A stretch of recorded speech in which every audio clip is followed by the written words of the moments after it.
Burada sizdən bir sual gəlib. Gəlin baxaq. Online tələbəmizdən gəlib. Which sentences cannot be changed into the passive voice?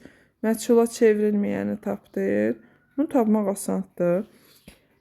Deməli, nəyə baxırıq? Əgər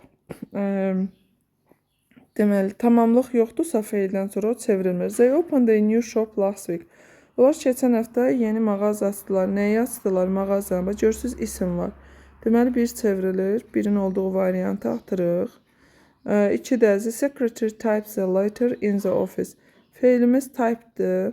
Feil tapmaq üçün eddən şəkilçisindən istifadə edə bilərsən. Ondan sonra isim gəlib. Əgər tərcümə bilmirsinizsə, artikeldən kömək alın. Artikel ismə verilir əsasən. Həmin o feilin sağında gələn isimdə tamamlıq olduğuna 2-də çevrilir. Deməli, 2-ni də götürmürük və cavab qalır 3-4. Gəlin baxaq, 3-cüdə feilimiz took place-dir. Feildən sonra nə gəlib? Söz önü. Is a town hall. Bax, burada məkan zərfidir. Zərflik gələndə çevrilmir. Sonra 4-də də baxaq, feilimiz escape-dir. Nə gəlib? Through the back door. Arxa qapıdan. Yenə bax, məkan zərfidir. Deməli, çevrilmir. Cavab olur 3-4.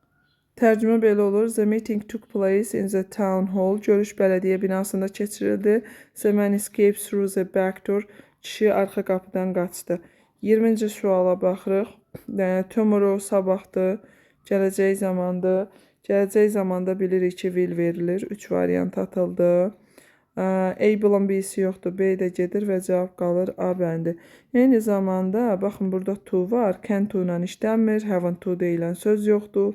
A-ın B-si yoxdur. Yəni, yazı qaydalarını bilərək də 3 variant atmaq olardı. Don't worry, narahat olma. Tomorrow we will be able to help you with your project.